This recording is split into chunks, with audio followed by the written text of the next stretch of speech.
Janaki versus state of Kerala. Praveen നാരായണൻ്റെ ഡയറക്ഷനിൽ സുരേഷ് ഗോപിയും അനുപമ പരമേശ്വരനും കേന്ദ്ര കഥാപാത്രങ്ങളെ അവതരിപ്പിക്കുന്ന സിനിമ.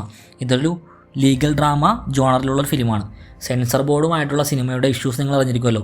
അതെല്ലാം പരിഹരിച്ചുകൊണ്ട് ചെറിയ മാറ്റങ്ങൾ വരുത്തിയ സിനിമ റിലീസിന് ഒരുങ്ങുവാണ്.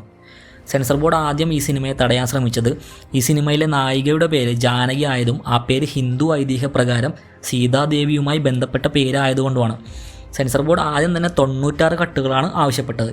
പിന്നീട് ഫിലിം മേക്കേഴ്സ് ഹൈക്കോടതിയിൽ അപ്പീൽ പോവുകയും അത് 2 മൈനർ ചേഞ്ചസ് ആയിട്ട് ഒതുങ്ങുകയും ചെയ്തു. ഒന്ന്, സിനിമയുടെ പേര് Janaki V versus state of Kerala എന്നാക്കി മാറ്റുക. ഈ സിനിമയിലെ protagonist full name Janaki Vidyadharan എന്നാണ്. കോർട്ട് റൂം സീനിൽ ക്രോസ് എക്സാമിനേഷൻ സമയത്ത് ക്യാരക്ടർ നെയിം 2 ഇടത്ത് മ്യൂട്ട് ചെയ്യുക. ഈ 2 മാറ്റങ്ങളും ഫിലിം മേക്കേഴ്സ് എഗ്രി ചെയ്തു. ഇനി ഈ സിനിമയിലേക്ക് വരുമ്പോൾ എന്നെ ഏറ്റവും എക്സൈറ്റ് ചെയ്യുന്നത് 19 വർഷങ്ങൾക്ക് ശേഷം സുരേഷ് ഗോപി ഒരു അഡ്വക്കേറ്റിൻ്റെ റോളിൽ എത്തുന്നതിലാണ്.